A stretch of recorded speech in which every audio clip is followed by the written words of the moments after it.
Dia ada satu cerita Raja Murad Ahmad ataupun Raja Murad yang keempat. Kisah ni masyhur tahun 1620-an atau 23 lah macam tu, Raja Murad yang keempat. Masya-Allah, dia daripada Empire Turki Uthmaniyah. Masya-Allah, seorang wali Allah dia ni. Nah, Raja Murad ni cukup baik, masya-Allah, tabarakallah. Cukup baik, masya-Allah. Dia ni Raja Murad, dia punya biat tu, dia punya tabiat ni, dia suka keluar pi cek tengok keadaan rakyat dia macam mana, depa okey ke tak okey. Dan setiap kali bila dia turun padang, dia tahamak dia raja. Dia buat macam biasa aja. Dia pakai baju belekeh. Orang pun tak kenal. Zaman tu mana ada WhatsApp semua ni kan. Kamera pun tak ada, masya-Allah. Jadi orang tengok pakai baju biasa, baju leket, jadi orang rakyat biasalah. Ini Raja Murad, dia suka buat macam ni. Satu malam dia nak tidur. Dia nak tidur tapi kepala dia jadi berat. Macam jiwa mengacau. Dia tak boleh tidur. Ada sesuatu benda yang kacau dia.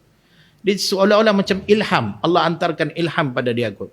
Murad, esok pagi kau ke kampung ni. Esok pagi kau tempat ni. Kau ke kampung ni. Esok pagi. Dia pun apa tempat ni. Apa dia ni. Jadi esok pagi tu dia tanya pada ulu balang dia semua. Ada tak sekian-sekian kampung ni? Yang Bukit Aping awak kan? Ada tak? Ada. Tolong bawa saya pergi sana. Jadi dia pun sudah menyamar lah macam rakyat biasa pergi. Sampai dekat perkampungan itu, semua balik, dia seorang je masuk. Dia masuk, dia tengok ada satu tempat macam pasar. Ramai orang. Di tengah-tengah pasar itu ada satu jenazah diletakkan macam tu saja. Orang buat tak peduli pada jenazah tu. Padahal yang lalu lalang, sepak, terajang, ludah dekat jenazah tu. Raja Murad ni pun heran, Masya Allah. Dia pun heran, Masya Allah. Apa dia buat macam ni? So dia pergi tengok lah. Dia kata, kenapa kamu buat macam ni dekat si mati ni? Kenapa kamu tak simpan dia? Oh, orang ni zindik. Zindik ni dia dosa dari beratas sampai ke bawah, semua dosa, Masya Allah. Dia ni dosa banyak. Kami takkan sentuh, kami takkan uruskan dia. Biar dia kena macam ni. Dengan apa yang dia buat. Oh, Raja Murad kata, kalau dia pun dia berdosa, janganlah seksakan dia macam ni. Tanamlah dia. Ni hang cakap banyak, hang lah pergi tanam. Tu dia. Raja kena sound macam tu je. Tidak, Masya Allah. Jadi Raja Murad kata, baiklah saya uruskan. Cuma saya nak tahu di mana rumahnya. Bawa saya pergi ke rumahnya, saya nak jumpa ahli keluarga dia. Oh, so dia pausung pergi rumah dia.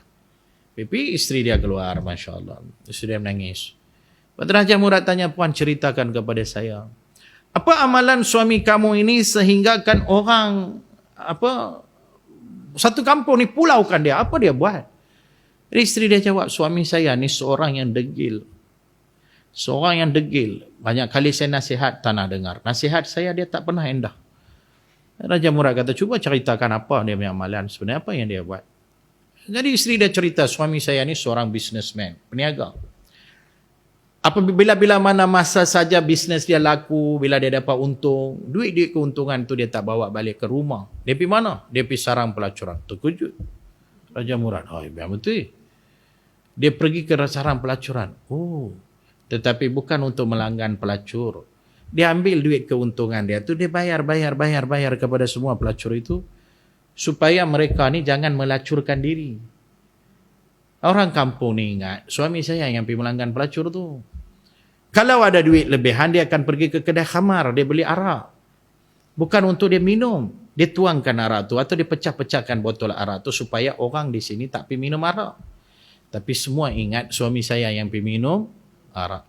Banyak kali saya nasihat, jangan buat benda ni. Walaupun kamu buat baik, tapi orang nampak sebaliknya. Tapi suami saya kata, dia buat benda ni bukan kerana manusia, tetapi dia dengan Allah.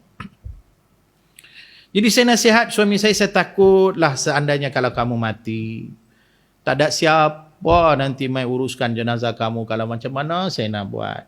Saya bukan tahu apa, saya kesorangan. Maka suami saya kata, kalaulah orang kampung ni tak nak mai menguruskan jenazah saya, kau yakinlah Allah akan antar khalifah kita untuk menguruskan jenazah aku. Masya Allah. Itu yang Allah antar ilham pada dia. So, dia pergi, Masya Allah. Menangis Raja Murad. Menangis, Masya Allah. Merayu pada isteri dia. Puan, tolong serahkan jenazah suami kamu yang mulia ni pada saya.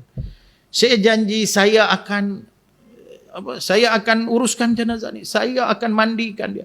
Saya akan kafankan dia. Saya yang akan solatkan dia. Dan saya akan masukkan dia ke dalam liang lahat. Jadi isteri dia tanya, kamu ni siapa?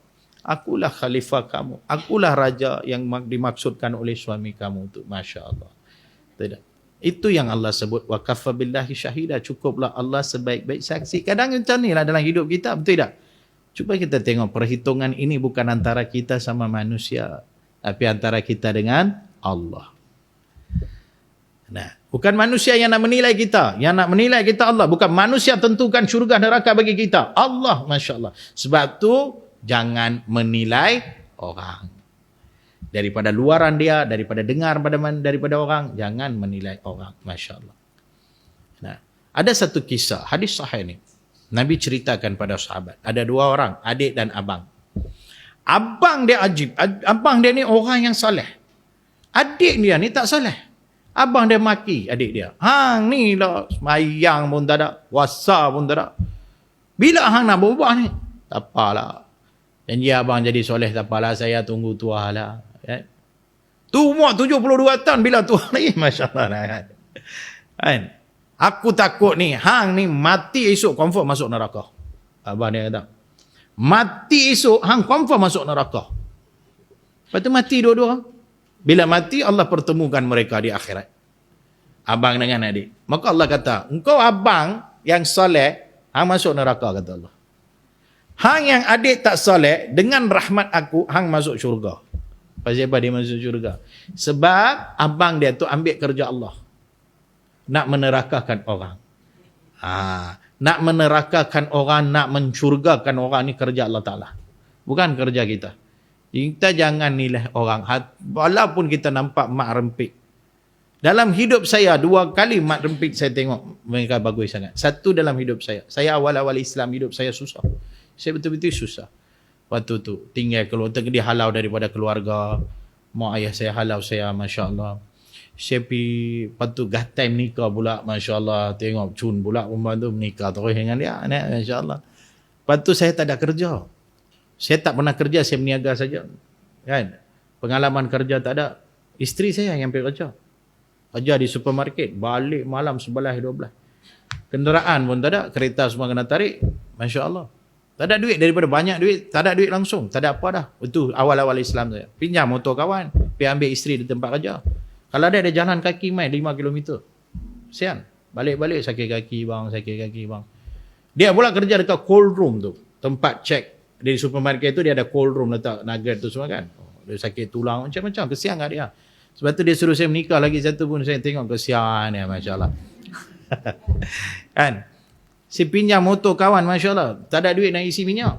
Motor tengah malam berhenti. My gang mak rempit. Dia tahu apa pula mereka ni ramai-ramai.